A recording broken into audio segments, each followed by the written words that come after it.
A Victorian woman, dressed in layers of lace and corsets, sitting nervously in a doctor's office.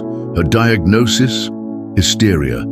Her prescription? Something her husband would never dare to speak of in public. The doctor rolls up his sleeves, not to bleed her, not to operate on her, but to bring her to what medical records delicately called hysterical paroxysm. In other words, an orgasm. That's right, Victorian doctors gave women orgasms as medical treatment, and it wasn't considered scandalous at all. It was science. Victorian society had a problem. It didn't know what to do with women's feelings. Anxiety, irritability, fainting spells, insomnia, depression, headaches, even sexual frustration. All of these were bundled together into one diagnosis: hysteria. The term wasn't new. Ancient Greek doctors like Hippocrates believed the uterus could literally wander inside a woman's body, strangling her lungs, disturbing her brain, or blocking her blood. This became known as the wandering womb theory. By the 19th century, the idea had evolved, but the diagnosis was still everywhere. In fact, historians estimate that in Victorian England, up to 3/4 of women were thought to suffer from hysteria at some point in their lives. Doctors saw it as a catch-all explanation for nearly every complaint a woman could have. If she was sad, restless, or even showed signs of wanting independence, hysteria was the label. One chilling case comes from Dr. George Beard, an American neurologist in the 1870s. He described hysteria in women as the mother of all diseases, claiming it explained everything from back pain to rebelliousness. Imagine that, a medical condition used to punish women who did not fit neatly into Victorian ideals of obedience. Now here's where things take a shocking turn. Physicians believed hysteria was caused by congestion in the womb, which could only be released through paroxysm. That's a polite medical word for orgasm. The treatment was called pelvic massage. A doctor would use his hands to stimulate the patient until she reached this so-called cure. Records describe the session as lasting anywhere from a few minutes to over an hour. And yes, women came back again and again, since the effects were only temporary. What's striking is how doctors rationalized it. They didn't think of it as sexual at all. Instead, it was therapeutic. In medical journals, you'll find cold, clinical language describing what was happening. For example, one physician noted, "The paroxysm is generally accompanied by a profuse flow of clear mucus and great relief to the patient. No mention of pleasure, no acknowledgement of desire, just medical jargon to cover what was really going on." But here's the part that makes it even more bizarre.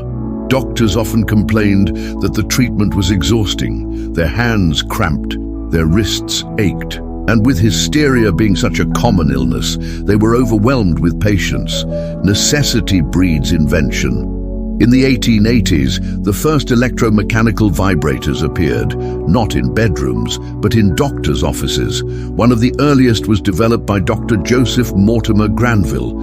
His invention, known as Granville's hammer, was designed to spare doctors from hand fatigue during hysteria treatments. The device looked nothing like today's vibrators. It was bulky, mechanical, and noisy.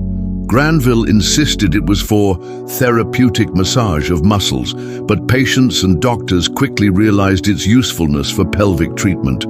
By the early 1900s, vibrators were small enough to be sold for home use. They appeared in mail-order catalogs and even women's magazines like Good Housekeeping. They were advertised alongside sewing machines, fans, and hair curlers, described as tools for relieving female weakness and restoring vitality. One 1913 Sears catalog listed a vibrator as a personal massage device for healthful stimulation.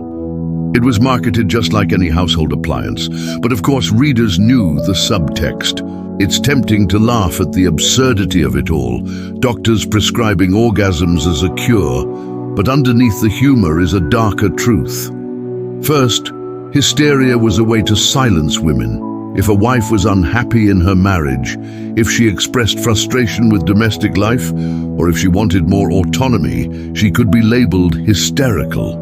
The diagnosis delegitimized her voice, reducing her concerns to medical symptoms. Second, the treatment stripped women of agency. It wasn't about acknowledging their sexuality, it was about controlling it. Women weren't told they were experiencing pleasure.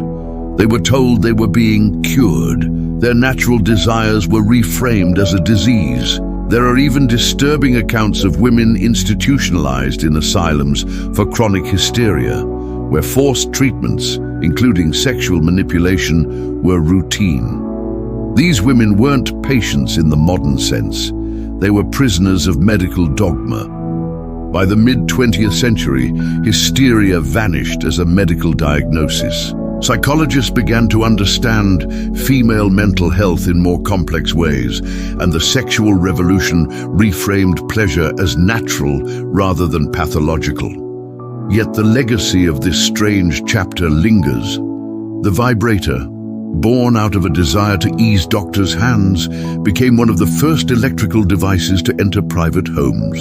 Today, it's reclaimed as a symbol of empowerment and independence. What was once a tool of medical control is now celebrated as a device of liberation. Even more important is the lesson: medicine is never neutral. It reflects the culture that creates it. In Victorian times, a culture terrified of female sexuality turned women's bodies into battlegrounds of science and morality. So the next time you hear someone describe the Victorian age as prim and proper, remember this: behind the lace, behind the corsets, behind the strict morals was a secret medical industry built on giving women orgasms, and not out of compassion or understanding, but out of ignorance, control, and a bizarre sense of science. It was a chilling reminder that what we call medicine today may look just as strange to future generations.